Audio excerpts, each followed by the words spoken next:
Good afternoon. मई दिवस पर आप सब लोगों को ढेर सारी शुभकामनाएं।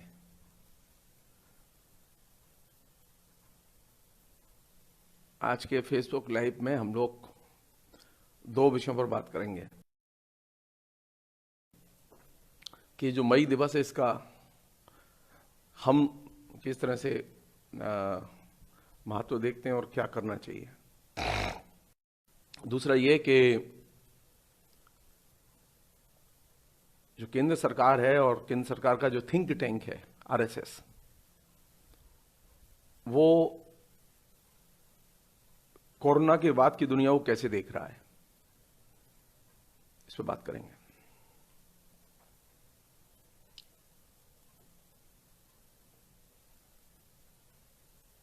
आप लोग जानते हैं कि मई दिवस एक ये साधारण दिन नहीं है।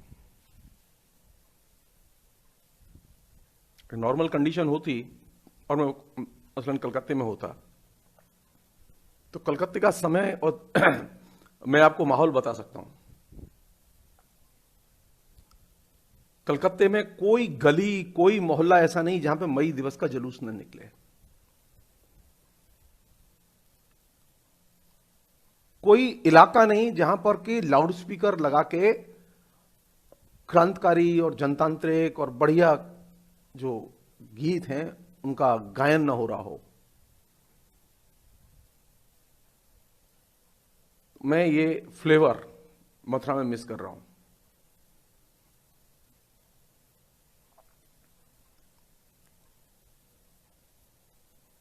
बंगाल अकेला ऐसा राज्य मैंने महसूस किया, मैं दूसरे राज्यों के नहीं जानता, जहां पर कि मई दिवस को एक तरह से जनोत्सव के तौर पर मनाते हैं लोग, वो किसी पार्टी के हों, कांग्रेस के हों, टीएमसी के हों, सीपीएम के हों, सारी पार्टियां जगह जगह हर मोहल्ले में वहां शहीद बेदी बनी हुई हैं और शहीद बेदियों पर लाल झंडा, मजदूरों का झंडा और जलसे।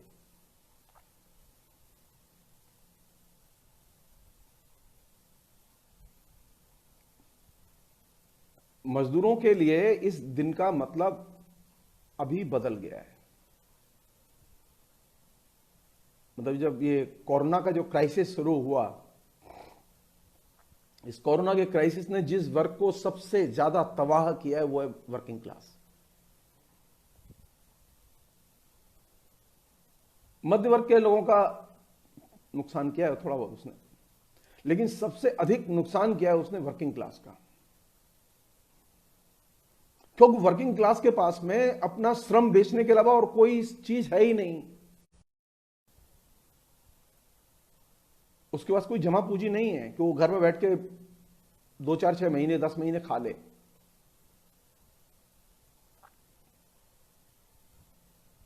सो मजदूर वर्ग इस संकट की घड़ी में, और यही संकट क्यों,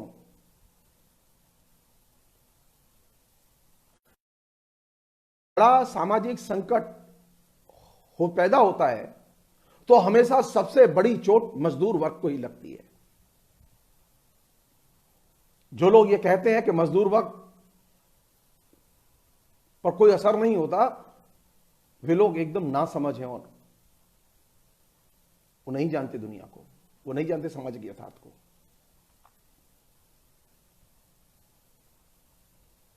सामाजिक दंगा होगा तब भी मजदूर परेशान, मंदी आएगी तब मजदूर परेशान। कोई बड़ी घटना ऐसी घटे जिससे कि सारा समाज प्रभावित हो, उसमें सबसे पहले और सबसे बड़ी मार अगर किसी वर्ग पर पड़ती है तो मजदूर वर्ग है। और हम लोगों के बीच में एक ऐसा वर्ग भी है जो मजदूर वर्ग पर पड़ी मार को लेकर एकदम निरपेक्ष है। उसके अंदर कोई अनुभूति नहीं है, कोई संवेदनशीलता नहीं है, कोई ज्ञान नहीं है।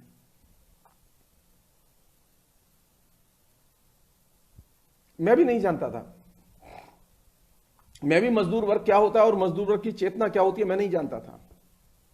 मैं मथुरा के जिस तरह के धार्मिक सहिष्णु माहौल में बड़ा हुआ, उसमें मुझे मजदूर वर्ग के बारे में पता नहीं था।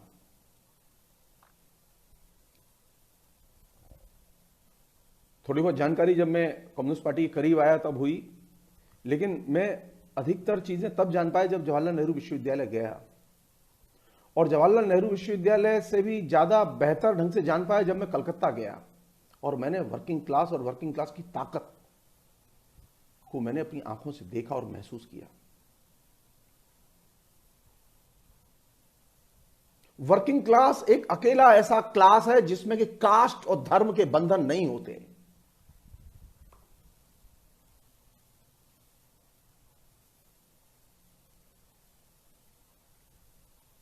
वर्किंग क्लास साधारण क्लास नहीं है, असाधारण क्लास है, और इस समय वो असाधारण संकट में है, क्योंकि आज उसका सारा धंधा चौपट हो चुका है, सारी आमदनी चौपट हो चुकी है, सारे रास्ते उसके इनकम के बंद हो चुके हैं, और वो अभी सबसे अधिक विपन्न अवस्था में है और सबसे उपेक्षा की स्थिति में।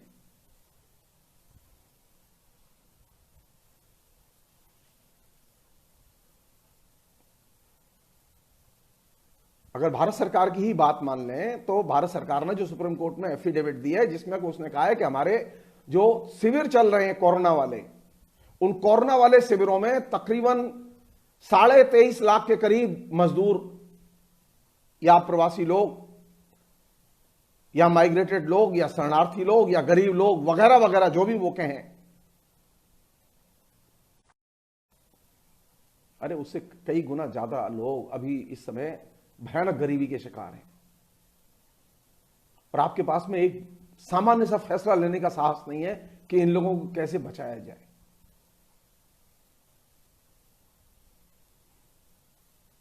तो मेरी आप लोगों से हाथ जोड़ के विनती है कि कम से कम मजदूर वर्ग के बारे में एक तो हेट करना बंद कर दें, और दूसरा है कि मजदूरों की उपेक्षा करना बंद कर दें।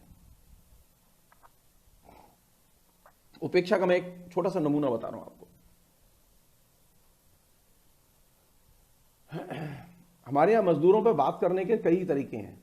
एक तरीका वह है कि आप मजदूरों की पार्टी के साथ हों, उसके बुद्धिजीवी हों, उसके संगठनों के बुद्धिजीवी संगठनों के मेंबर हों और मजदूरों की बात करते हैं, मतलब पार्टीजन तरीके से।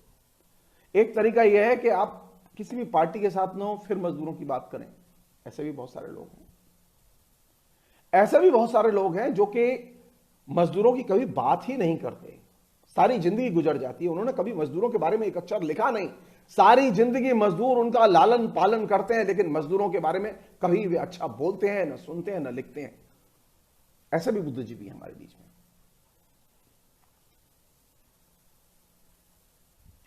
ये एक अच्छी बात है कि हिंदी में एक लंबी परंपरा है, हिंदी के साहित्य में एक लंबी परंपरा है मजदूरों के पक्ष में लिखने वालों की। हिंदी उन समृद्ध भाषाओं में से एक है जिसमें कि वर्किंग क्लास के पक्ष में लेखक मिलते हैं, उनकी कविताएं मिलती हैं, उनकी कहानियां मिलती हैं, उनके उपन्यास मिलते हैं, और रह रह के मतलब हर समय कोई ना कोई लेखक निकल के आता है जो वर्किंग क्लास पर लिखता हुआ चला आ रहा है।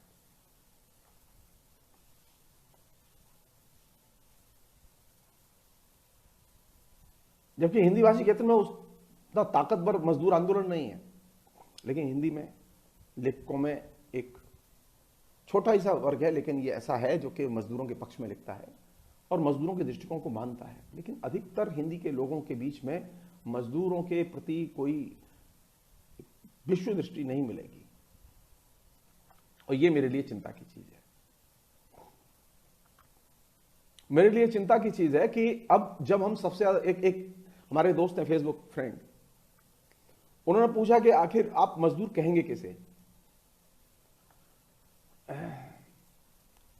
देखिए, मैं मजदूर नहीं हूं, मैं शिक्षक हूं और रिटायर्ड शिक्षक हूं। जो बैंक में कर्मचारी काम करता है वो भी मजदूर नहीं है,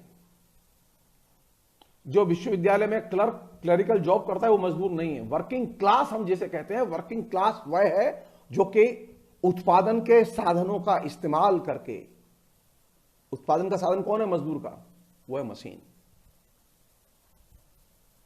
वर्किंग क्लास वह जो कि मशीन के साथ जुड़ा है और उसके उत्पादन के साधन से जुड़ा हुआ है। हम लोग कर्मचारी हो सकते हैं, हम लोग शिक्षक हो सकते हैं, हम लोग पेशेवर लोग हो सकते हैं, लेकिन रियल सेंस में वर्किंग क्लास वह है जो कि उत्पादन के साधनों से जुड़ा होता है।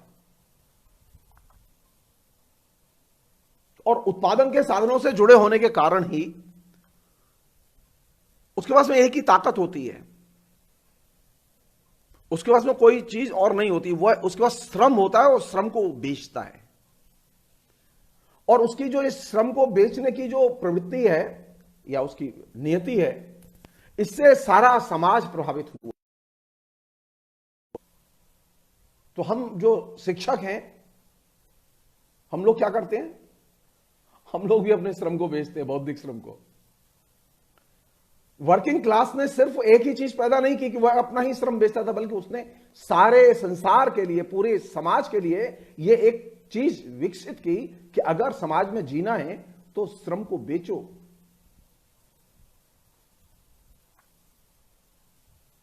तो मजदूरों में एक वर्ग वह है जो कि शारीरिक श्रम बेचता है। वे लोग जो शारीरिक श्रम नहीं करते लेकिन कर्मचारी हैं। शारीरिक श्रम से मतलब जो मशीन से जुड़ा हुआ उत्पादन, उसके कर्म में नहीं लगे हुए, लेकिन बैंक में काम करते हैं, यूनिवर्सिटी में क्लर्क हैं और दूसरी जगह काम करते हैं, वे लोग कर्मचारी हैं और वे मजदूर वर्ग की सहयोगी शक्ति हैं। अब एक नया मजदूर है जिसे हम लोग साइबर मजदूर कहते हैं।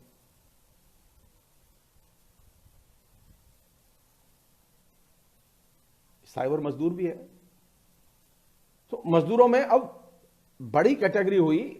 मार्क्स के जमाने में भी थी ये थोड़े बहुत तौर पर, लेकिन अभी ज्यादा बड़ी कैटेगरी है ये कि मजदूरों में वे लोग भी आते हैं जो शारीरिक श्रम करते हैं और वे लोग भी आते हैं जो मानसिक श्रम करते हैं। असल चीज है कि आप जब अपने श्रम को बेचते हैं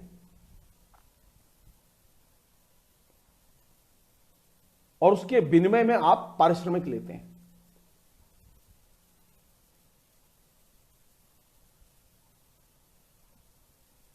मोटे तौर पर वे सभी लोग मजदूर की कैटेगरी में आते हैं। इसलिए आप देखेंगे कि संसार में सिर्फ दो ही कैटेगरी मिलेंगी आपको।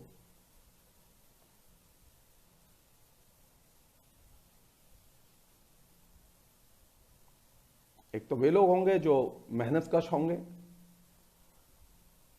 और एक वे लोग होंगे जो कि गैर मेहनत कश होंगे। और ये एक तरह से बड़े पैमाने पर, ये एक बड़े पैमाने पर एक लंबी प्रक्रिया का हिस्सा। मजदूरों के विभिन्न रूप, विभिन्न वर्ग, विभिन्न स्तर पर श्रम के रूप और उनको करने वाले लोग पैदा हुए।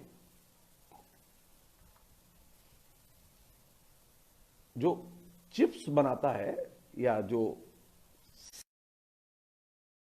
या मोबाइल बनाता है या मोबाइल के जुड़े हुए काम से लगा हुआ है, वो भी वर्कर है, क्योंकि मशीन तो है। शुरुआत हुई थी कहां से? उत्पादन के साधनों से जो जुड़ा हो वर्ग। उत्पादन के जो उपकरण है, सामाजिक उत्पादन के जो उपकरण, दो ही उपकरण थे, हल था और मशीन थी।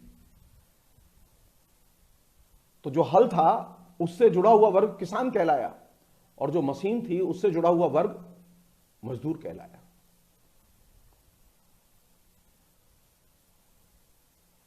और सामाजिक विकास के क्रम में कृषि का भी पूंजीवादीकरण हुआ, मशीनीकरण हुआ उसका भी, तो वहां पे भी एक वर्किंग क्लास पैदा हुई। सो मजदूर वर्ग का दायरा बहुत बड़ा है, उसमें अनेक कैटेगरी के लोग आते हैं। उसमें वे लोग भी आते हैं जो मशीन से जुड़े हुए और श्रम करते हैं, वे लोग भी आते हैं जो कि श्रम करते हैं और श्रम बेचते हैं, और वे लोग भी आते हैं जो बौद्धिक श्रम करते हैं और उसे बेचते हैं। इसलिए ये मजदूर वर्ग को लेकर हमें बार बार इस चीज को दिमाग में रखना चाहिए। उसमें शारीरिक श्रम करने वाले लोग भी हैं, मशीन से जुड़े हुए श्रम से लोग भी हैं, उसमें वे लोग भी हैं जो कि मानसिक श्रम करते हैं। असल बात यह है मजदूर वर्ग के नजरिए की, उसकी विश्व दृष्टि की, मजदूर वर्ग की चेतना की, दिक्कत यहां पर है कि आप मजदूर हो लेकिन आपके पास में संभव है कि मजदूर वर्ग की चेतना ही ना हो। कार्ल मार्क्स ने इस बात को बहुत पहले रेखांकित किया था। कार्ल मार्क्स ने रेखांकित इस बात को किया था कि मजदूर लड़ना तो जानते हैं,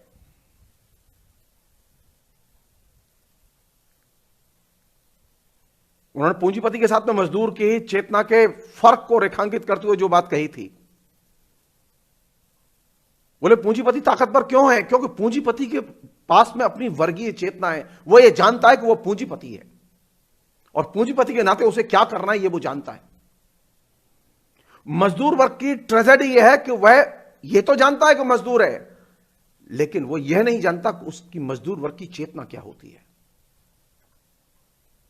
मजदूर वर्ग की विश्व दृष्टि क्या होती है यह नहीं जानता। मजदूर अपने दैनंदिन लड़ाइयों में इस तरह मुब्तला रहता है कि वे सारी चीजें जो उसके चेतना के रूपों का निर्माण करती हैं उन्हें भूल जाता है।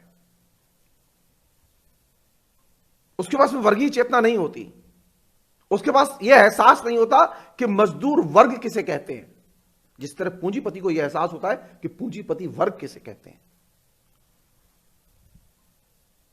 तो असल लड़ाई किस बात की है? असल लड़ाई है मजदूर वर्ग के दृष्टिकोण की, मजदूर वर्ग की चेतना की। हम जैसे लोग जो हम मजदूर नहीं है लेकिन हम मजदूर वर्ग की चेतना अर्जित करने की दिशा में प्रयास तो कर सकते हैं, सोच तो सकते हैं उसके बारे में। जो लोग अंग्रेजी में पढ़ते लिखते हैं, जिनकी शौक है, सोचे वो लोग, जो साहित्य के लोग हैं वो भी सोचे।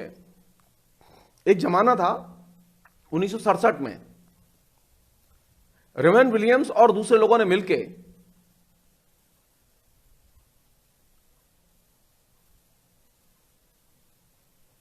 मई दिवस का मैनिफेस्टो जारी किया। वो पुस्तक है, अभी भी है। 67 में ब्रिटेन के जितने भी समाजवादी विचारधारा में विश्वास करने वाले जो प्रोफेसर्स थे, रिसर्चर थे और दूसरे लेखक थे, बुद्धिजीवी थे, ये वे लोग थे जिनका कि किसी भी किस्म के वर्किंग क्लास के संगठनों के साथ में या कम्युनिस्ट पार्टियों के साथ में या सोशलिस्ट पार्टी के साथ में कोई संबंध नहीं था। इन लोगों ने एक मैनिफेस्टो जारी किया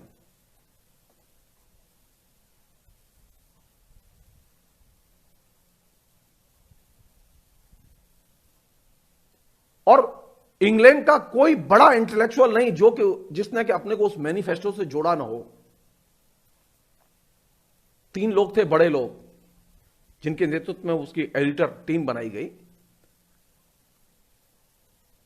उसमें रेमंड विलियम्स थे, एडवर्ड थॉमसन थे, उसमें एस हॉल थे और दर्जनों लोग थे।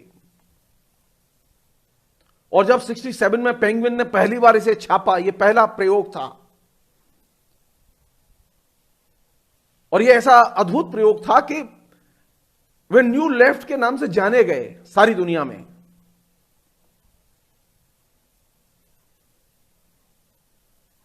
मैं आज जब सुबह सोच रहा था तो मैं बार बार यह सोच रहा था कि भारत में कोई ऐसा प्रयास क्यों नहीं हुआ। भारत में ऐसा जो समाजवादी विचार को मानने वाले लोग थे जो कि किसी दल में नहीं है, ये वे लोग थे जो जिन्होंने 67 में मई डे मैनिफेस्टो जारी किया। ये वे लोग थे जो कि किसी भी पार्टी के मेंबर नहीं थे, इनके कोई राजनीतिक हित नहीं थे, ये कोई राजनीतिक किसी भी किस्म के लाभ लोभ से दूर थे।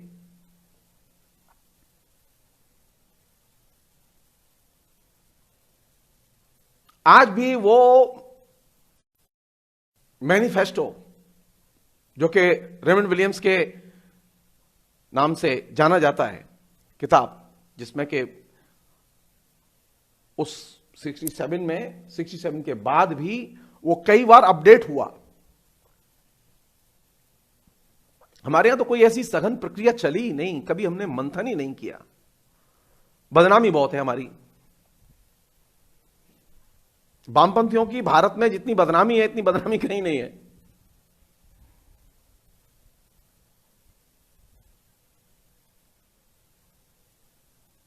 काश हमारे पास में भी कोई इंटेलेक्चुअल्स का ऐसा मई दे मैनिफेस्टो होता जिस पर हम लोग विचार करते हैं।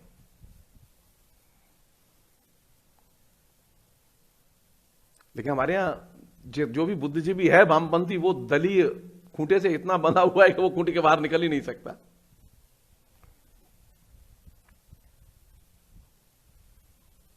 मजदूर वर्ग के लिए मजदूर वर्ग की चेतना और मजदूर वर्ग की विश्व दृष्टि का होना बेहद जरूरी है। आपके पास दलीय दृष्टि हो सकती है,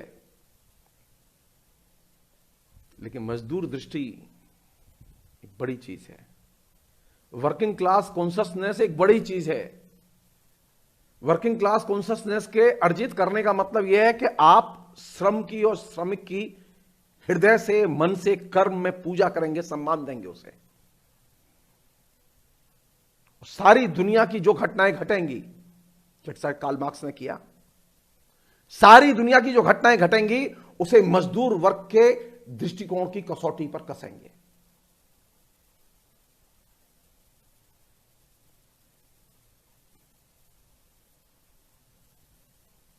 जैसे मजदूरों में कोई अनटचेबल नहीं होता ना, इसलिए मजदूर वर्ग के लेखन में भी कोई भी चीज अनटचेबल नहीं होती। हम लोग ये दिमाग से निकाल दें कि नहीं, मजदूर वर्ग के पक्ष में है तो हमें सिर्फ अच्छी चीज लिखनी चाहिए, बुरी चीज नहीं लिखनी चाहिए, बुरी चीज पर बात नहीं करनी चाहिए, ये निकाल दें।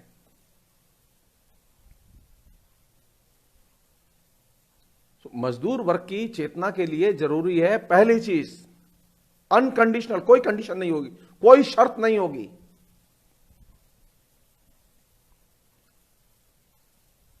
मजदूर वर्ग के प्रति कमिटमेंट, प्रतिबद्धता आपकी।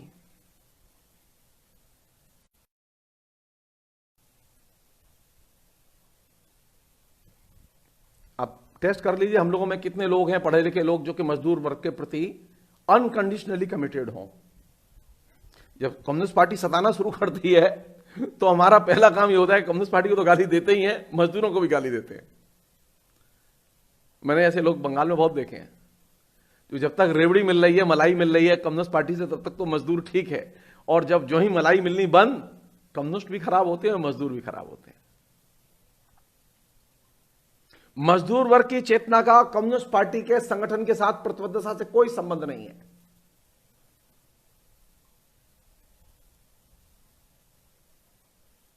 और आयरनी देखिए, आप आयरनी देखिए, हम लोगों ने पूरा विमर्श तैयार किया है लिटरेचर में, मजदूरों का विमर्श नहीं है।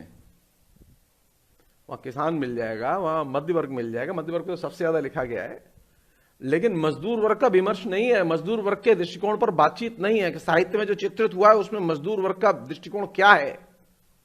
मसलन एक छोटी सी बात मैं आपके सामने रख रहा हूं चिंता के लिए, मेरे पास में कोई उत्तर नहीं है उसका, मैं उसे बताना नहीं चाहता अभी। प्रेमचंद का जो महान उपन्यास है गोदान, उस गोदान में भविष्य का नायक कौन है? आधुनिक भारत बनेगा तो किसके कंधे पर बनेगा? किसान के कंधे पर बनेगा या मजदूर के कंधे पर बनेगा? अगर मजदूर के कंधे पर आधुनिक भारत का बोझ है और आधुनिक भारत को मजदूर को बनाना है, तो आप यह बताइए कि आपने मजदूर के बारे में बात क्यों नहीं की? मेरा इशारा गोबर की ओर है। आपने होरी पर इतनी एनर्जी खर्च की, इतनी एनर्जी खर्च की कि अब होरी आपको एकदम हलवा हो गया, हजम हो गया, एकदम खा गया उसे।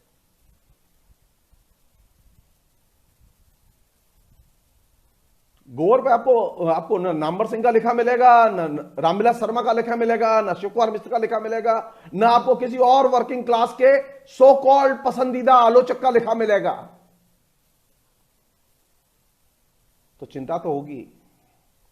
प्रेमचंद ने गलती नहीं की। प्रेमचंद ने ठीक रेखांकित किया था कि भविष्य में वर्किंग क्लास का कौन सा चरित्र हो सकता है। गलती हमसे हुई है। अरे लेखक बहुत सारे चरित्र रचता है, वो किसान, मजदूर, जमींदार, पूंजीपति, तमाम किस्म के चरित्र रचता है। सवाल यह कि हम कौन सा चरित्र चुनते हैं, हम किस चरित्र को भविष्य का चरित्र मानते हैं। हमारे यहां लेखकों ने को ही भविष्य का चरित्र माना। मैं नहीं कह रहा हूं कि किसान भविष्य का चरित्र नहीं है, मैं ये मेरे कहने का मतलब, मेरा कहने का मतलब आधुनिक समाज को अगर आपको बनाना है तो वर्किंग क्लास और उसके चरित्र बहुत महत्वपूर्ण होते हैं। तो आप वर्किंग क्लास को केंद्र में लाएंगे नहीं, उसके चरित्र को डिस्कस ही नहीं करेंगे, तो बात आगे बढ़ेगी कैसे।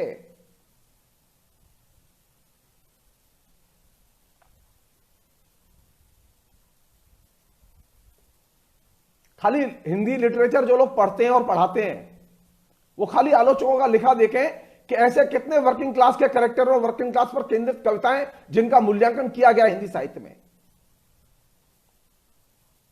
तो जब वर्किंग क्लास पर लिखी गई कविताएं मूल्यांकन के केंद्र में न हो, वर्किंग क्लास केंद्र में न हो, और आप मार्क्सवादी हो, ये मार्क्सवादी तो हमने फिर खाली हिंदी में देखे। अब संयोग से ये पेच हर बड़े मार्क्सवादी आलोचक के साथ फंसा हुआ है।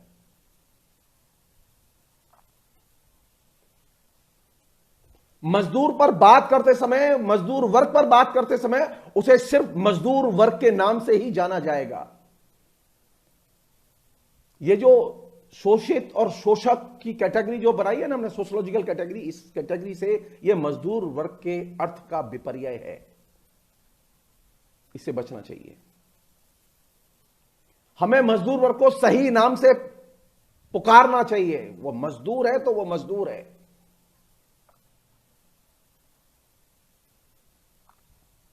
हमें मजदूर को गरीब कहने से बचना चाहिए, हम मजदूर को मजदूर कहें।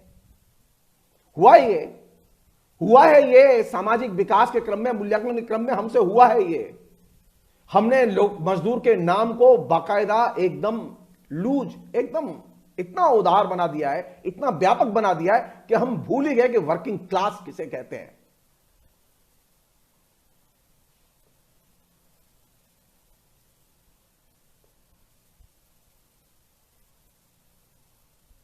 क्या चीज है अगर वर्किंग क्लास को केंद्र में रखेंगे तो कौन सी चीज महत्वपूर्ण है जो अगर आपको और सबको डिस्टर्ब कर। वर्किंग क्लास से सब डरते हैं। जब कम्युनिस्ट मैनिफेस्टो कार्ल मार्क्स और एंगल्स ने लिखा तो कम्युनिस्ट मैनिफेस्टो लिखते समय उसमें ओपनिंग सेंटेंस था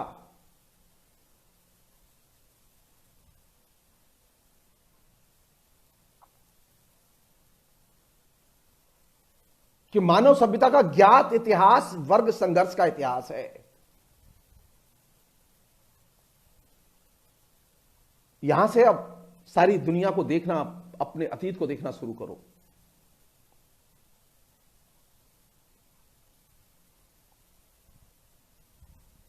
तो वर्किंग क्लास के दृष्टिकोण से जब आप परंपरा को देखेंगे तो अलग दिखाई देगी, वर्तमान को देखेंगे तो एकदम अलग दिखाई देगा।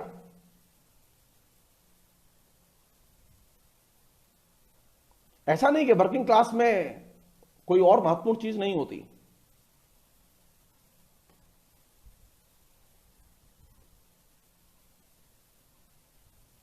वर्किंग क्लास में बहुत सारी चीजें महत्वपूर्ण होती हैं और मार्क्स एंगल्स के दृष्टिकोण में बहुत महत्वपूर्ण चीजें हैं, लेकिन हमने कभी उसे केंद्र में लाके बातचीत ही नहीं की।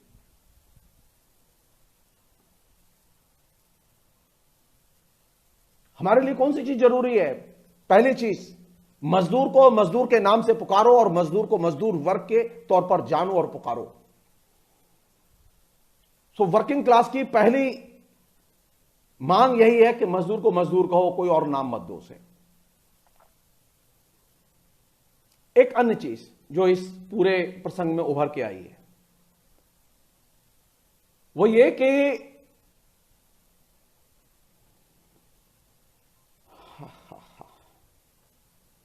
ये जो दुनिया भर के बहुत सारे जो मसले चल रहे हैं,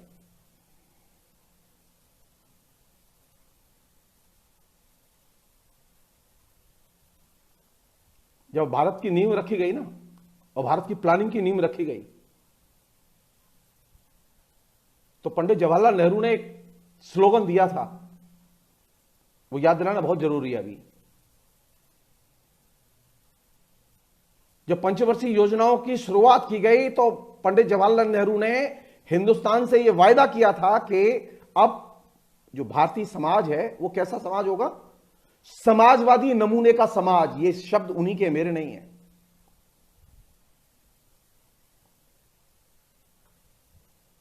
सत्तर साल हो गए,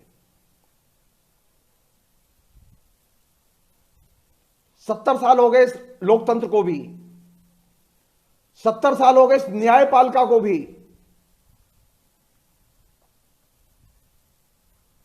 ऑडिटिंग तो हो,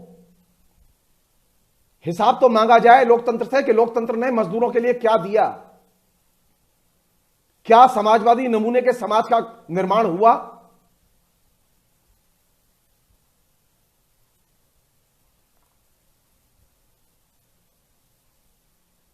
डाटा आपके सामने। आप कोरोना के पहले की स्थिति और कोरोना के बाद तो अभी आप 47 के भी पीछे चले गए।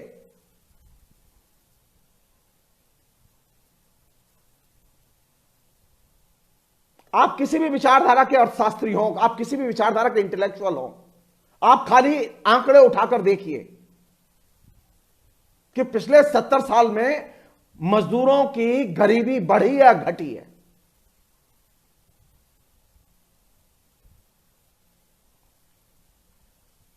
मजदूरों की संख्या बढ़ी है, घटी है।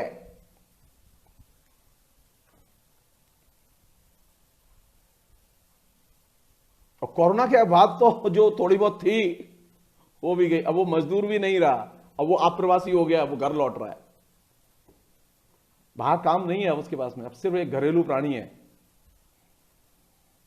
अब वो बिहारी है, वो छत्तीसगढ़ी है ना, अब वो यूपी वाला, अब वो मजदूर नहीं रहा। यानी कोरोना का जो साइड इफेक्ट है वो ये कि उसने उसकी मजदूरी ही नहीं छीनी, बल्कि उसकी मजदूर की पहचान भी छीन ली।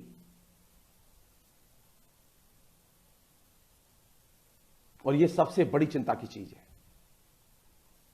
जो लोग कहते हैं कि भारत में लोकतंत्र है, आज उस लोकतंत्र की परीक्षा का दिन है कि आप हम लोग तय करें, छानबीन करें कि पिछले 70 साल में मजदूरों की मजदूरी बढ़ी है या घटी है, मजदूरों की संख्या बढ़ी है या घटी है, मजदूरों की कौन सी समस्याएं थी।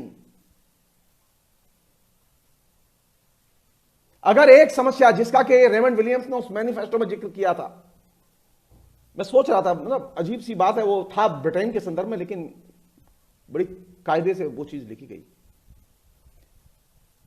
रेमंड विलियम्स लिखते हैं कि मजदूरों की सबसे बड़ी समस्या जानते हैं क्या है? उनके पास रहने की जगह नहीं है, घर नहीं है। मैं काफी देर तक इस चीज को सोचता रहा और मुझे लगा कि ये बात जो 67 में कही गई वो आज 2020 में और भी ज्यादा सच है भारत। अगर मजदूरों के पास में अपने घर रहे होते हिंदुस्तान में तो मजदूर कभी भागते नहीं, मजदूर कभी रियाते नहीं लोगों के पास कि हमारे पास रहने की जगह नहीं है, हम जाना चाहते हैं यहां से। आपने 70 साल में एक ऐसा लोकतंत्र विकसित किया जहां मजदूर के पास रहने की जगह नहीं है।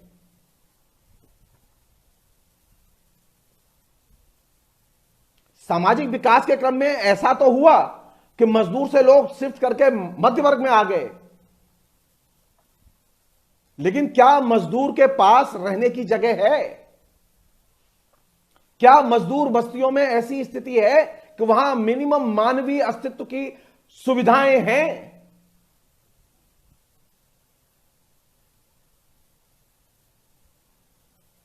क्या हम सचमुच में मजदूरों की अच्छे से देखभाल करते हैं?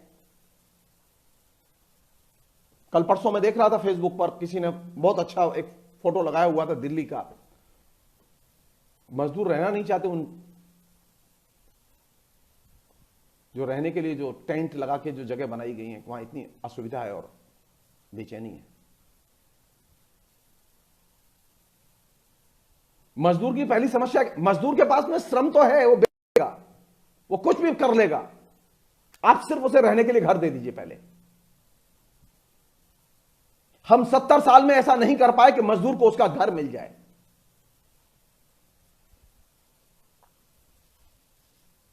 जानते हैं, सब लोगों ने मार्क्सवाद को जिस तरह से व्याख्यायित किया और उसकी चर्चाएं की, उसने गलत धारणा दी लोगों को। मार्क्स की चिंता यह नहीं थी कि लोगों के घर तोड़े जाए। मार्क्स की चिंता एक केंद्र में परिवार था, और एक बेहतर परिवार था। जब अक्टूबर रिवॉल्यूशन हुआ तो अक्टूबर रिवॉल्यूशन के केंद्र में परिवार तोड़ना नहीं था, लेनिन के केंद्र में परिवार था और परिवार को बचाना था, और उन्होंने एक बेहतर परिवार बनाया।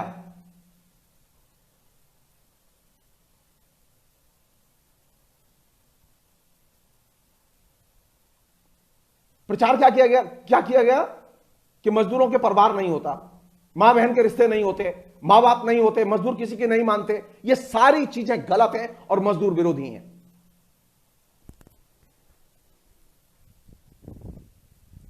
मार्क्सवाद की चिंता के केंद्र में फैमिली रही है, फैमिली एज ए इंस्टीट्यूशन रहा है। मजदूरों की चिंता के केंद्र में फैमिली रही है।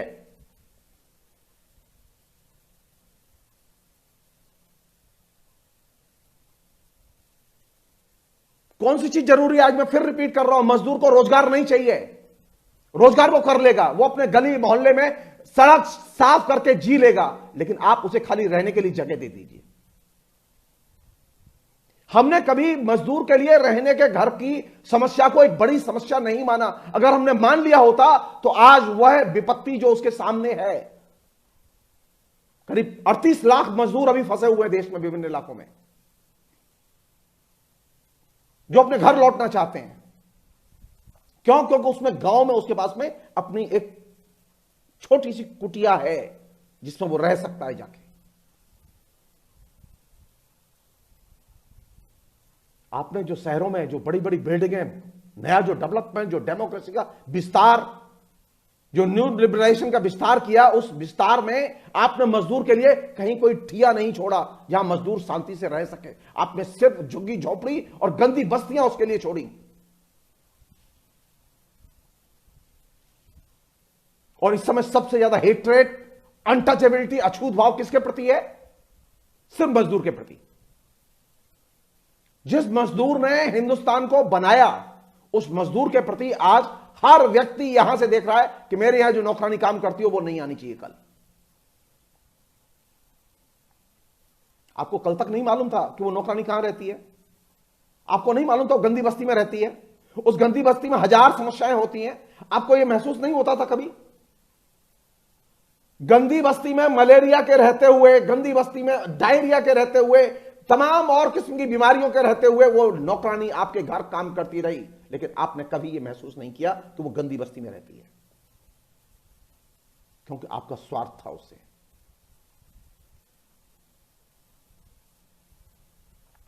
आज जब उसके ऊपर विपत्ति आके पड़ी तो आपने सबसे पहले एंट्री किसकी बहन की? उसी की।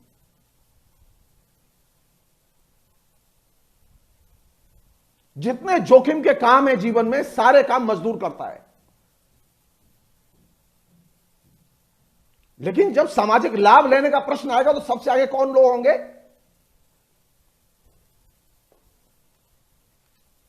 अरे आपके यहां किसानों के लिए हजार स्कीम है, कर्ज देने की और कर्ज माफ करने की भी आपने किए भी हैं। आप जरा एक बार मुझे बताइए कि मजदूरों के लिए कौन सी स्कीम है ऐसी जिसमें मजदूर को घर मिल जाए? क्योंकि मजदूर के पास कुछ होता ही नहीं है जमानत देने के लिए।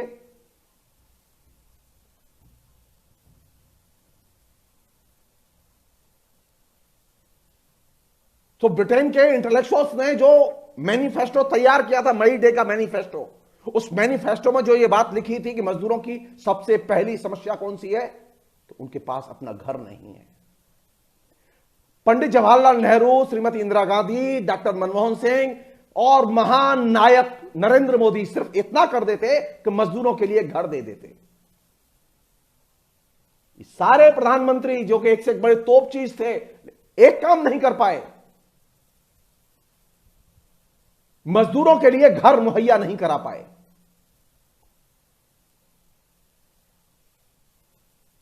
एक क्लर्क था, धीरू भाई अंबानी एक क्लर्क था, उस क्लर्क को आपने खरबपति बना दिया।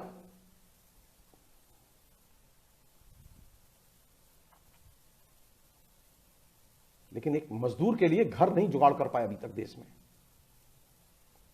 आज मुकेश अंबानी के पास में इतनी है कि वो हिंदुस्तान को खरीद सकता है। उसने पूरी पार्लियामेंट गिरवी रखी हुई है उसके यहां। 1% लोग हैं जिनके पास में देश की 70% संपत्ति है।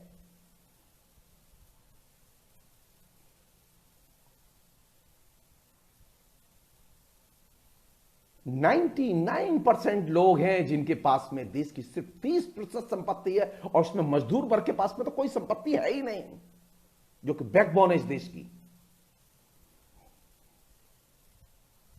तो डेमोक्रेसी में मजदूर की पामाली बढ़ी है, मजदूर की पामाली घटी नहीं है। ये इल्यूजन नहीं होना चाहिए। ये मध्य वर्ग के लोगों की तनख्वाहों को बढ़ने का, मध्य वर्ग के लोगों में नए रोजगार आने का, मध्य वर्ग के लोगों में नए किस्म की वस्तुएं और उपकरणों के आने का, उनके नए घर और नई कॉलोनी बसने का अर्थ यह ना लगाया जाए कि मजदूर वर्ग खुश है और खुशहाल है। मैं बहुत विनम्रता से कहना चाहता हूं कि मजदूर वर्ग की पामाली बढ़ी है, मजदूर वर्ग की गरीबी बढ़ी है, उसकी आर्थिक अवस्था और पहले से ज्यादा खराब हुई है।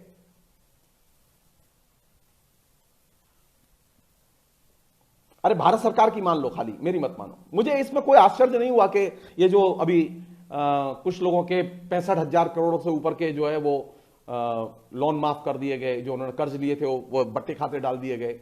मुझे कोई आश्चर्य नहीं हुआ। वो लगातार चलता रहा ये प्रोसेस, अभी चलेगा ये।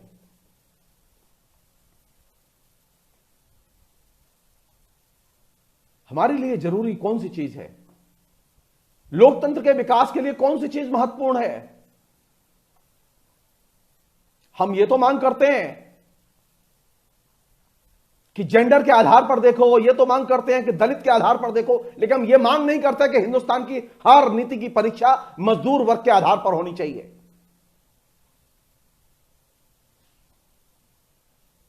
मैं भी खुश था जब इस समय मनमोहन सिंह के जमाने में चिदंबरम ने ये जो विमेंस इंडेक्स करके शुरू किया कि चलो जेंडर आया, लेकिन बात आगे जाती ही नहीं, वर्किंग क्लास तक पहुंचती ही नहीं है।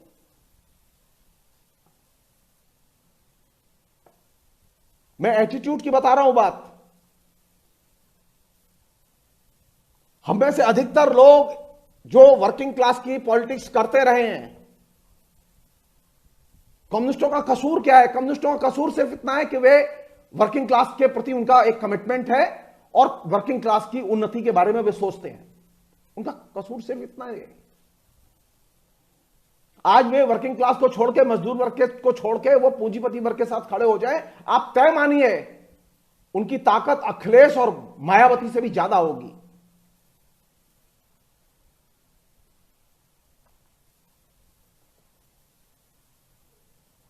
मुझे कम्युनिस्ट बहुत सारी आलोचनाएं हैं मेरे पास में उनकी, लेकिन एक बात के बारे में कोई आलोचना नहीं, उनका जो कमिटमेंट है मजदूर वर्ग के प्रति वो एकदम अविचल है। वो इस पर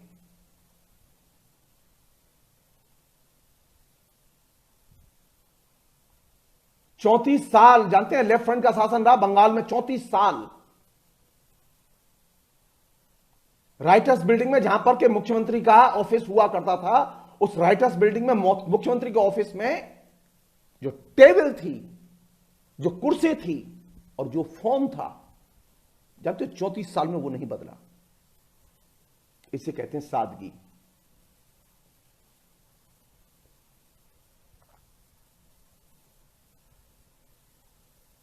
सादगी गांधी का लक्षण नहीं है, जान लीजिए आप। जो हम लोगों ने प्रचार करते रहते हैं ना, ये दिमाग से निकाल दें हम लोग।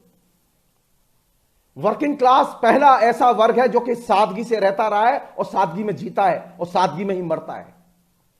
गांधी के नाम, गांधी जो कि आलोचना थी, गांधी रहते तो सादगी में थे, लेकिन रहते थे बिरला के यहां।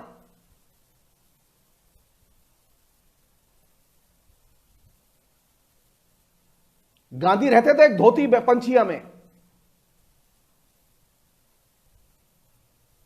जितने गांधीवादी थे उनमें से किसी ने भी, एक गांधीवादी ईएमएस नमूद्रीपाद भी थे, वो पहले गांधी से बहुत प्रभावित थे, उसके बाद में वो सोशलिस्ट बने और फिर बाद में कम्युनिस्ट बने। और बाबू राजेंद्र प्रसाद भी थे। ईएमएस नमूद्रीपाद 57 में जब मुख्यमंत्री बने तो साइकिल से जाते थे एक मुख्यमंत्री के नाते, कार से नहीं जाते थे। और जब राजेंद्र बाबू राष्ट्रपति बने तो राष्ट्रपति के लिए एक कारों का काफला, नई कारों का काफला खरीदा गया। मजदूर वर्ग के दृष्टिकोण के लिए सादगी एक जीवन का एक अनिवार्य हिस्सा है।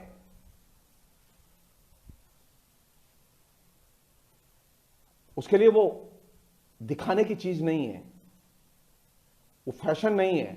खादी एक फैशन है, वर्किंग क्लास के लिए सादगी फैशन नहीं है।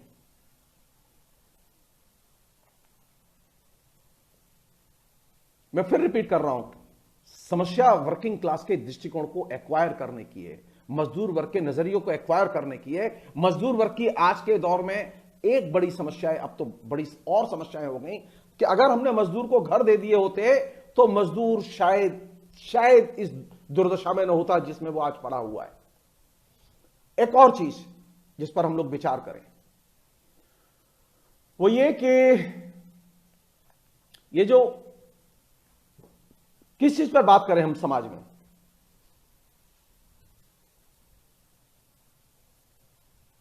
कौन सा समाज का विषय है जो कि हमारे लिए बहुत जरूरी है डिस्कस करना? सिर्फ एक हाउसिंग प्रॉब्लम के अलावा, वो है असमानता। सामाजिक, आर्थिक, सांस्कृतिक असमानता इस कदर गहरी हुई है, इस कदर गहरी हुई है कि हम कह नहीं सकते।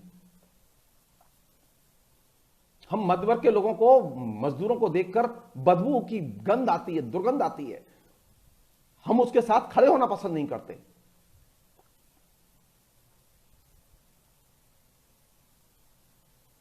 सामाजिक असमानता एक वह है जो आर्थिक तौर पर है समाज में, जैसा कि मैंने आपसे कहा कि 1% लोग हैं जिनके पास में 70% संपदा है। मजदूर के पास तो कोई संपदा ही नहीं है। आप सोचिए मजदूर अपने हाथ में क्या लेकर जा रहे थे जब वो अभी माइग्रेट कर रहे थे। 800, 700, 1000 किलोमीटर चलकर जब वो अपने घर पहुंचे, उनके हाथ में क्या था? उनके हाथ में सिर्फ अपना बच्चा था और एक अदद कोई छोटा सा थैला था या पोटली थी। कोई प्रॉपर्टी नहीं है, कोई प्रॉपर्टी नहीं है।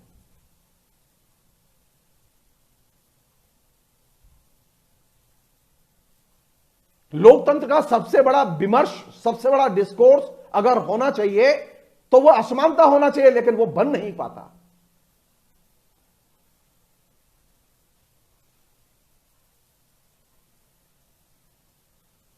हमने कभी समानता के डिस्कोर्स को केंद्र में आने ही नहीं दिया। हमने जब भी मौका लगा, हमने कभी उसके बीच में नरेंद्र मोदी को ले आए, कभी सोनिया गांधी को ले आए, कभी मनमोहन सिंह को ले आए, कभी इंदिरा गांधी को ले आए, कभी मोरारजी देसाई को ले आए, कभी जयप्रकाश नारायण को ले आए। हमारे पास में बहुत सारे ऐसे खिलौने हैं ये लोग जो कि इस इक्वालिटी के डिस्कोर्स को केंद्र में आने ही नहीं देते।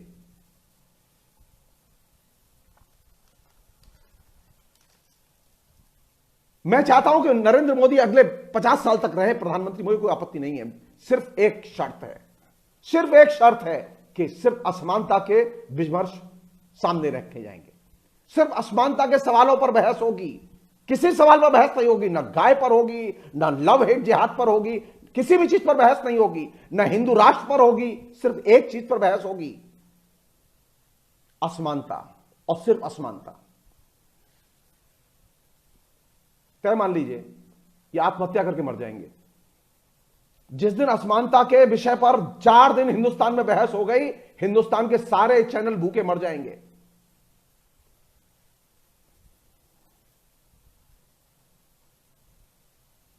हिंदुस्तान के पूंजीपतियों की नींद गायब हो जाएगी अगर असमानता के विषय पर बहस होगी। तो सबसे अच्छी चीज कौन सी है? मजदूरों का सबसे बड़ा एजेंडा है, मजदूरों की सबसे बड़ी मुसीबत है। यह नहीं है बेच क्या मिलता है, यह इशू नहीं है। वो हम आपको सबको भ्रमित करने के लिए वो असल इशू है सामाजिक असमानता, जो आर्थिक असमानता के विषय, वो सबसे बड़ा इशू है जिसने सबसे, रेमंड विलियम्स ने जो चीज रेखांकित की वो ये है कि ये जो अनइक्वालिटी है इसको क्वेश्चन किया जाना चाहिए और इससे जुड़े हुए मसले केंद्र में लाए जाने चाहिए। मई दिवस का सबसे बड़ा जो अचीवमेंट था जिसको लोग सेलिब्रेट करते हैं, वो इसलिए सेलिब्रेट करते हैं कि हम अपने इस असमानता के एजेंडे को हम पुनः केंद्र में लाना चाहते हैं। वो जलसे, जुलूस, सेमिनार, प्रोग्राम्स करके इस पर बातें करते हैं। आप उठा के देखिए कितने लोग हैं ऐसे हमारे बीच में जो कि असमानता के प्रश्न पर लगातार लिख रहे हैं और पढ़ रहे हैं और बातें कर रहे हैं। आप उठा के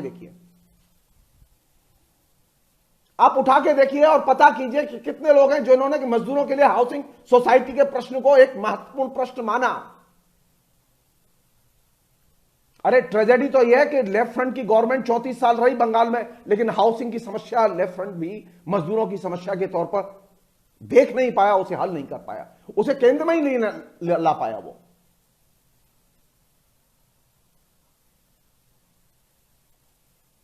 क्या चाहिए मजदूरों के लिए? एक छत, एक कमरा मिल जाए खाली। इतना बड़ा लैंड रिफॉर्म लागू कर दिया लेफ्ट फ्रंट ने, लेकिन मजदूरों के लिए हाउसिंग सोसाइटी नहीं बना पाए। जब है खाली और निकाले नहीं जाएंगे कभी, वो जो इच्छा हो काम करेंगे। फिर वो मजदूर माइग्रेट ही नहीं करेगा। मजदूर माइग्रेट दर दर का भिखारी इसलिए बनता है क्योंकि उसके पास रहने की जगह नहीं होती। जहां जगह मिलती है वहां जाता है, फिर उसके बाद काम खोजता है।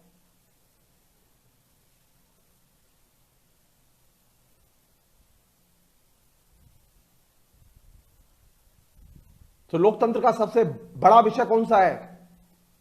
लोकतंत्र का सबसे बड़ा विषय है असमानता और सिर्फ असमानता। लोकतंत्र का विषय नरेंद्र मोदी नहीं है। नरेंद्र मोदी तो लोकतंत्र के इस मूल एजेंडे को, असमानता के एजेंडे को दरकिनार करने के लिए केंद्र में लाया गया है। और आप इल्यूजन में हैं, रहिए आप इल्यूजन में। सारे कपड़े उतरवा दिए हैं। मनमोहन सिंह 10 साल रहे प्राइम मिनिस्टर। कभी आपने सोचा, कभी आपने ठंडे दिमाग से सोचा कि मजदूरों के लिए मनमोहन सिंह ने क्या किया? 4 करोड़ लोग बेदखल हुए थे, अपनी जमीनों से विस्थापित हुए थे मनमोहन सिंह के समय में। 4 करोड़ लोग माइग्रेट किए थे। ये जो नए शहर बने, ये जो नए मॉल बने, नई जो सड़कें बनी, इसके लिए जो मजदूर आए, कहां से आए? ये गांव में लगातार बेदखली चली, विस्थापन चला, उसने लगातार उन्हें माइग्रेट किया। आपने कभी ध्यान नहीं दिया, आपने कभी लिखा ही नहीं। छोड़ दीजिए बड़ी बड़ी बातें। कांग्रेस के लोग बड़ी बड़ी बातें न करें और बीजेपी के लोग भी न करें। भाखड़ा नागल बांध, जिसे कि ये कहा गया कि ये नए भारत का मंदिर है, उस भाखड़ा नागल बांध के लिए जिन किसानों की जमीन ली गई थी, आज तक उस जमीन के पेमेंट नहीं हुए। 70 साल हो गए।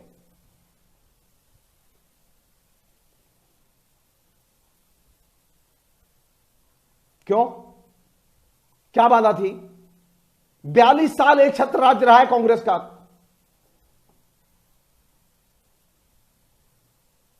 किसी के दिमाग में यह चीज नहीं आई।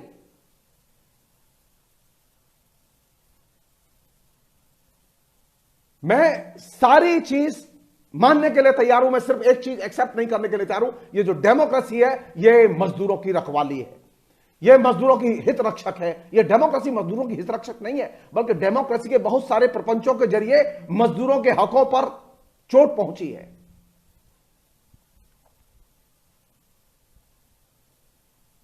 दस लाख एकड़ जमीन मनमोहन सिंह के जमाने में किसानों की हत्याई गई थी, और ये सेज और दूसरे उपकरणों के प्रकल्पों के लिए दी गई थी। उसमें से आधी से ज्यादा जमीन आज भी बेकार, लेकिन किसानों से तो ले लिया आपने। मजाले कोई एजेंडा बन जाए और यूपीए सरकार का 7-8 साल तक तो समर्थन लेफ्ट फ्रंट कर रहा था। लेफ्ट फ्रंट के 60 से अधिक सांसद थे। क्यों नहीं रोक ली बेदखली? झूठ बोलना बंद करें हम लोग।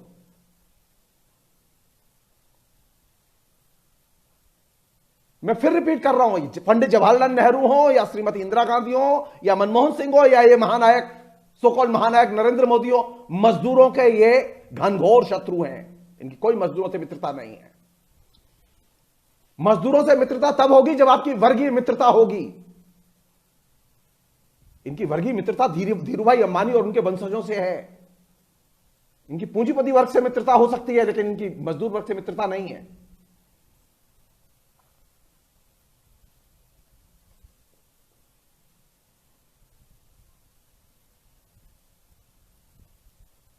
मैं ऐसे एक नहीं 10 उदाहरण दे सकता हूं, लेकिन मैं जाना नहीं चाहता। मैं जो असल चीज रखना चाहता हूं ये कि डेमोक्रेसी का जो मूल एजेंडा है, डेमोक्रेसी का जो मूल लक्ष्य वो है समानता।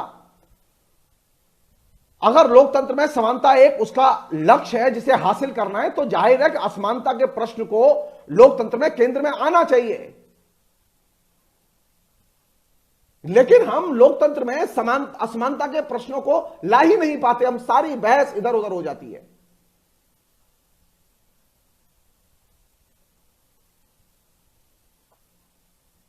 हमारे लिए जो एक इंपॉर्टेंट चीज है वो ये कि अब देखिए, अब अजीब आयरनी देखिए,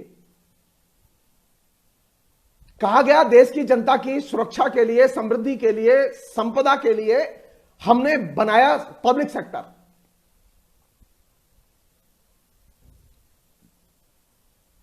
और सबसे बड़ा पब्लिक सेक्टर का डिसमेंटल करने का अभियान कब चला? कब चला वो? मैं आपसे एक छोटी सी चीज पूछना चाहता हूं, मैं कांग्रेस के लोगों से भी पूछना चाहता हूं, मैं पहले भी कहता रहा हूं, लिखता रहा हूं, ये जो रेडियो तरंगे हैं, ये जो स्पेक्ट्रम है, ये स्पेक्ट्रम क्या किसी पूंजीपति की संपत्ति है? ये 2G spectrum, 3G spectrum, 4G spectrum, 5G spectrum, ये स्पेक्ट्रम राष्ट्रों को आवंटित किए जाते हैं, किसी पूंजीपति को आवंटित नहीं किए जाते। ये राष्ट्र की संपदाएं हैं। आपने चंद कौड़ियों के लिए ये स्पेक्ट्रम पूंजीपतियों को बेच दिए।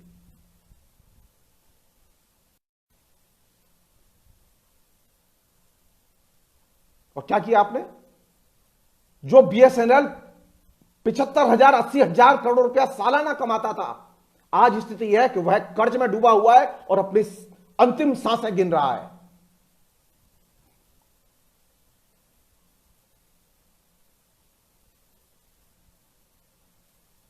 स्पेक्ट्रम सार्वजनिक संपदा थी, राष्ट्र की संपदा थी, वो पूंजीपति वर्ग की संपदा नहीं थी। लेकिन आपने उसे पूंजीपति वर्ग की संपदा बना दिया और सारे देश को इस नरक में झोंक दिया आपने। मेरी कोई मोहब्बत नहीं है कांग्रेस के लोगों से, मेरी कोई मोहब्बत नहीं है नरेंद्र मोदी के साथ में भी, क्योंकि सार्वजनिक संपदा का सबसे पहले विनिवेश के जरिए उसको बेचने की प्रक्रिया शुरू की कांग्रेस ने, और बीजेपी तो बस उसको कुलांचे भर भर के आगे जा रही है। सार्वजनिक क्षेत्र का निर्माण किया गया था हिंदुस्तान की जनता की संपदा की रक्षा के लिए। अब खुलेआम विनिवेश के नाम पर, देश के विकास के नाम पर, देश के घाटे के नाम पर उन संचित संपदा को अब निजी हाथों में बेचा जा रहा है।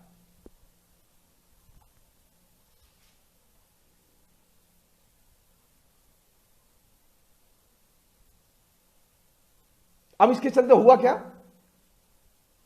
अब बुनियादी क्षेत्रों में भी जो असमानता थी वो और बढ़ गई।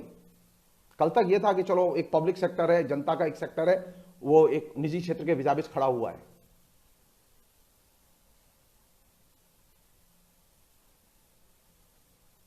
दूसरा जानते हैं सबसे जघन्य अपराध क्या हुआ? और इस पब्लिक सेक्टर के टूटने से सबसे ज्यादा नुकसान हुआ किसे? वर्किंग क्लास को। और दूसरा जो क्षेत्र जिसने कि सबसे ज्यादा क्षति की है और आगे और भी करेगा, वह है शिक्षा का निजीकरण। आपने सबके पास शिक्षा पहुंचाने का वायदा किया था, लेकिन आपने सबके पास शिक्षा तो नहीं पहुंचाई। लेकिन जो थोड़ी बहुत सरकारी तौर पर शिक्षा देने की जिम्मेदारी थी सरकार की, उससे भी आपने हाथ झाड़ दिया और शिक्षा का निजीकरण करके, उसमें निजी क्षेत्र को आमंत्रित करके आपने शिक्षा से भी अब मजदूरों को वंचित कर दिया।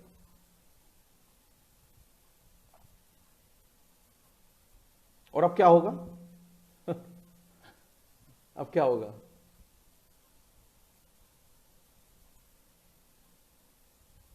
अरे जब पूंजीपतियों के पास में इतनी क्षमता ही नहीं है कि वो हिंदुस्तान को शिक्षा दे सकें, अगर दे सकते तो वो बहुत पहले ही उनके लिए छोड़ दिया जाता वो क्षेत्र। उन्हें सिर्फ मुनाफा चाहिए, उन्हें शिक्षा थोड़ी देनी है, ये उनका लक्ष्य नहीं था शिक्षा देना।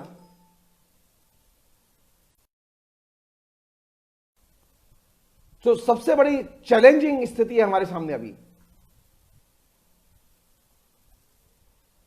जहां आपने सार्वजनिक क्षेत्र की संपत्ति का एक तरह से निजीकरण किया, उसे बर्बाद किया, वहीं आपने शिक्षा का निजीकरण किया और पूरे के पूरे शिक्षा के ढांचे को बर्बाद किया। ये जो निजी क्षेत्र की जो कंपनियां और निजी क्षेत्र के संस्थान और निजी क्षेत्र का जो निवेश आया शिक्षा में, उसने शिक्षा के क्षेत्र में असमानता को और ज्यादा बढ़ावा दिया।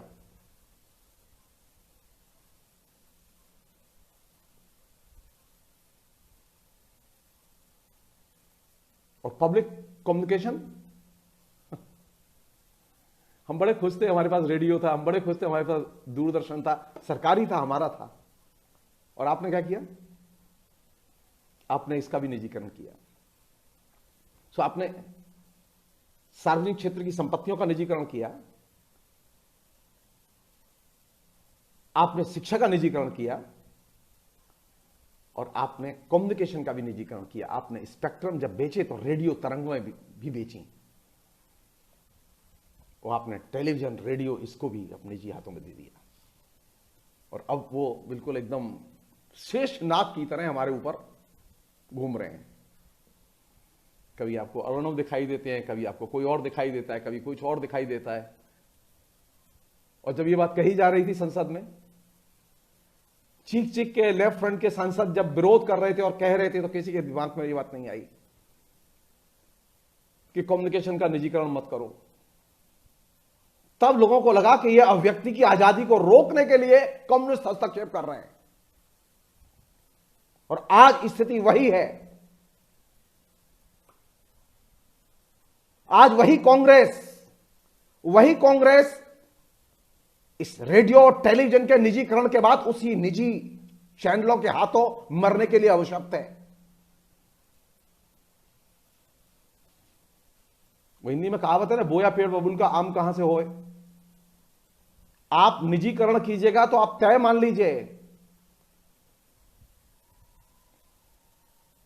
जो प्राइवेटाइजेशन के पक्ष में है वे हैं पूंजीपति वर्ग, वह है पूंजीपति। और पूंजीपति किसी का सगा नहीं होता, वो न कांग्रेस का सगा है न बीजेपी का सगा है। वो उसका सिर्फ एक ही संबंध होता है और एक ही लक्ष्य होता है, और एक ही चीज का सगा होता है, वह सिर्फ मुनाफा और मुनाफा और मुनाफा, नथिंग एल्स। मुकेश अंबानी के लिए नरेंद्र मोदी तब तक उपयोगी है जब तक वह मुनाफा दे रहा है। मनमोहन सिंह तब तक उपयोगी था जब तक कि मनमोहन सिंह मुनाफा दे रहा नहीं है। उन्होंने कांग्रेस की फंडिंग बंद कर दी। और राष्ट्रहित वाष्ट्रहित कोई उनके लिए मायने नहीं रखते। पूंजीपति का एक ही हित होता है, सिर्फ मुनाफा और मुनाफा। वह हर चीज में मुनाफा देखता है, वो राजनीति मुनाफे के लिए करता है। मजदूर को भी मुनाफे के लिए रखता है और कारखाने भी मुनाफे के लिए खोलता है। वो इसलिए नहीं खोलता कि उसे देश का विकास करना है।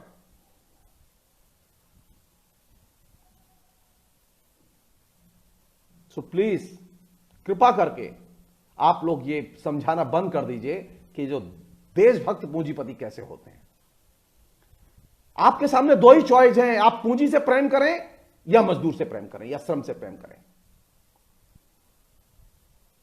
आप पूंजीपति वर्ग से प्रेम करें या मजदूर वर्ग से प्रेम करें, आपके सामने और कोई चॉइस नहीं है। मैंने अपने लिए चॉइस चुनी है, तमाम असुविधाएं होती हैं, मैं मजदूर से प्रेम करता हूं। मैं मजदूर की कमजोरियां भी जानता हूं, लेकिन मैं मजदूर की ताकत जानता हूं और मैं इसलिए उसकी पूजा करता हूं।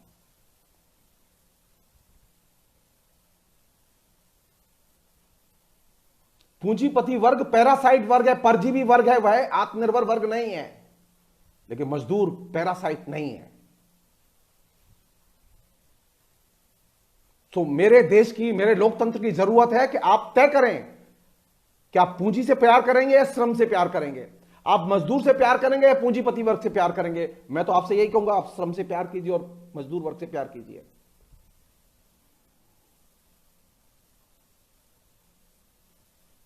सबसे बड़ा ट्रिब्यूट, सबसे बड़ी सैल्यूट, सबसे बड़ा सलाम मजदूरों के लिए सिर्फ एक ही होगा कि आप मजदूर के प्रति कमिटेड बने।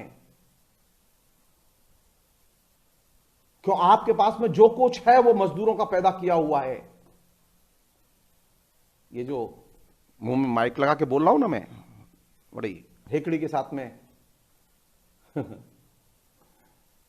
ये किसी पूंजीपति का बनाया नहीं है, ये भी मजदूर का बनाया हुआ है। कोई चीज इस संसार में ऐसी नहीं है जिसको मजदूर ने न बनाया हो।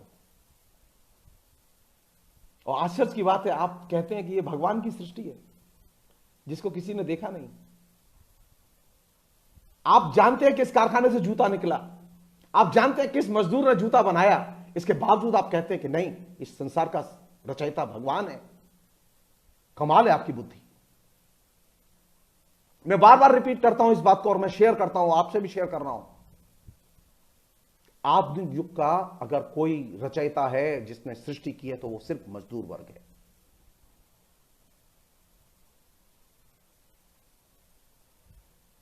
और ये ऐसा वर्ग है जो कि अपने हितों के लिए कभी समझौते नहीं करता। मजदूरों ने कभी समझौते नहीं किए। मजदूरों ने कभी अपने लिए कुछ नहीं किया, वो हमेशा दूसरों के लिए करता रहा है और मरता रहा है। ये पहला ऐसा वर्ग पैदा हुआ समाज में जिसके पास में दूसरों के प्रति एक ममत्व था, कर्तव्य की भावना थी। हमें ये चीज सीखनी चाहिए और इसलिए हमें मजदूर के प्रति कमिटेड होना चाहिए। ये आए दिन जो हम मजदूरों के खिलाफ बोलते हैं, मजदूरों के खिलाफ में अपनी भावनाएं व्यक्त करते हैं, ये बंद कर दें। हर स्थिति में मजदूर दूसरों के बारे में सोचता है। अरे साधारण सी औरत जो आपके घर में काम करने आती है, उसका बच्चा बीमार होता है, उस बीमार बच्चे को छोड़कर वो सिर्फ आपका काम करने आती है। और इसलिए आती है कि वो बाबूजी को असुविधा होगी, भाभी जी को असुविधा होगी, उन्हें काम करने में तकलीफ होगी। आपने कभी सोचा ही नहीं कि ये जो उसका एटीट्यूड है, ये एटीट्यूड कितना मानवीयता से भरा हुआ है। मजदूर वर्ग एक अकेला ऐसा वर्ग है जिसमें दूसरों के प्रति कुर्बानी का जज्बा है और भाव है, जिसे आप चंद पैसे देके खरीदते हैं।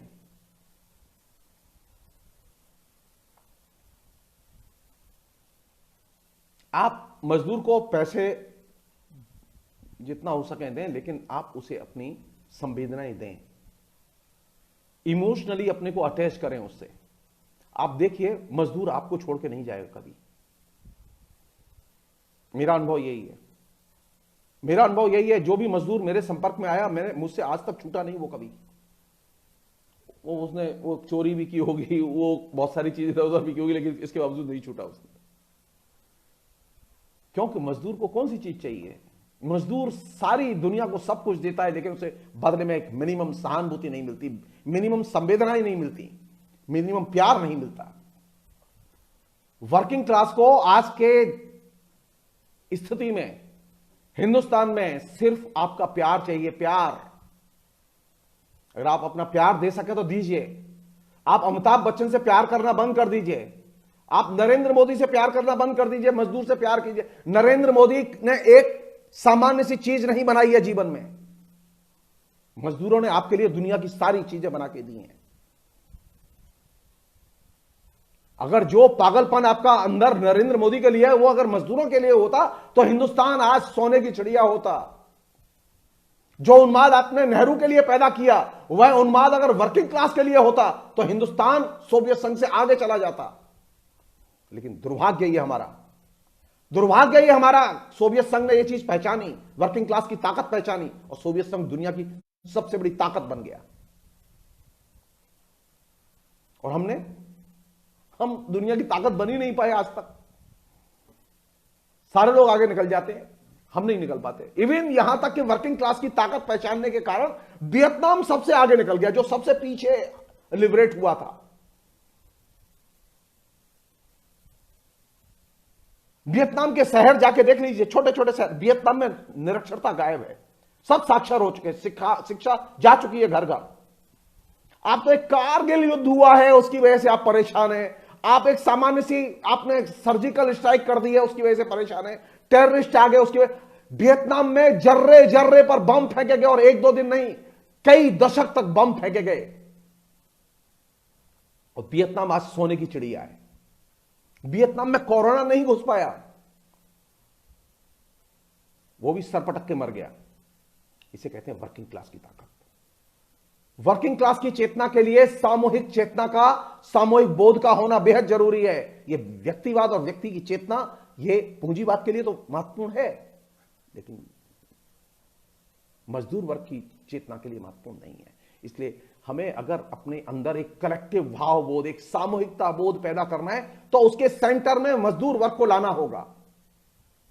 हम भूल जाएं कुछ देर के लिए ज्योति बसु कौन थे, हम भूल जाएं बुद्धदेव भट्टाचार्य कौन थे, हम भूल जाएं विजयन कौन है। ये जो नेता जो आ जाता है, ये नायक केंद्रित जो पॉलिटिक्स आ जाती है, ये नायक केंद्रित पॉलिटिक्स, चाहे वो कम्युनिस्ट पार्टी की हो और चाहे वो पूंजीपति वर्ग की पार्टियों की हो, ये नायक केंद्रित पॉलिटिक्स अल्टीमेटली आपको फासिस्ट बनाती है। मैंने लेफ्ट का भी वो जुल्म देखा है, और मैंने कांग्रेस का भी जुल्म देखा है, और अब बीजेपी का जुल्म देख रहे हैं हम। नायक केंद्रित राजनीति जब भी आएगी, आप तय मान लीजिए जुल्म होगा, आपके अधिकार छिनेंगे, मजदूरों पर हमले होंगे, मजदूर अधिक से अधिक पामाल होंगे। ये नायक केंद्रित पॉलिटिक्स जितना ऊपर गई है, आप अभी इस समय सबसे ऊपर है, तो आप देखेंगे नरेंद्र मोदी के शासन में पिछले 6 साल में सबसे ज्यादा पामाल अगर कोई वर्ग हुआ है तो सिर्फ वर्किंग क्लास। इंदिरा गांधी जब पीक पर थी ना, 71 की, एकदम पाकिस्तान को परास्त करके, बांग्लादेश का निर्माण करके जब पीक पर थी, तो इंदिरा गांधी ने सौगात में सेमी फासिस्ट टेरर दिया था बंगाल के लिए, और पूरी विधानसभा रिग करके, बूथ कैप्चर करके, सारे के सारे वामपंथी उम्मीदवारों को हरा के, जबरिया अपने कांग्रेस के उम्मीदवार जिता के उसने असेंबली में भेजे थे, और नेतृत्व किया था सिद्धार्थ शंकर राय ने। नायक केंद्रित पॉलिटिक्स जब भी सामने आएगी, चाहे वो बुर्जुआजी की हो, चाहे वो कम्युनिस्ट पार्टी की हो, और कम्युनिस्ट पार्टी ने भी ये क्राइसिस झेला।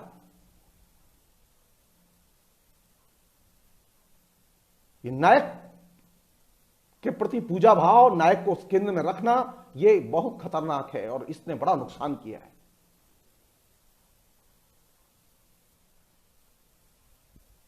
और ये नुकसान तो सोशलिज्म में भी हुआ ना।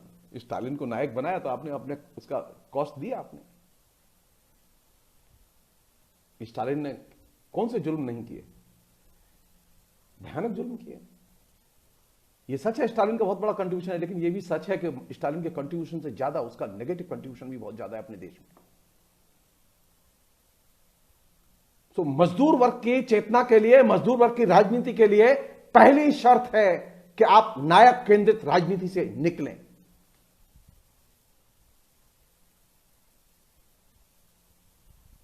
और कौन सी चीज होगी केंद्र में? मजदूरों के मसले। मजदूरों का अभी सबसे बड़ा मसला है लोकतंत्र का, जिसको कि हम अभी तक प्रमुख और प्रधान एजेंडा नहीं बना पाए, हम अपने दैनंदिन डिस्कोर्स का हिस्सा नहीं बना पाए, वह असमानता का प्रश्न। और यह असमानता एक स्तर पर नहीं है, अनेक स्तरों पर है। ये मेरी जो आपसे विनती है, मजदूर को क्या चाहिए? सिर्फ प्यार, सिर्फ प्यार। आप अगर मजदूर को प्यार देंगे और एक छोटी सी छत, शेल्टर, आप उसे शेल्टर दीजिए, वो आपको सोना उगल के दिखाएगा। आपने कभी सोचा ही नहीं, बल्कि आपने उल्टा किया, उसके शेल्टर से उसे आपने एकदम बेदखल किया, विस्थापित किया।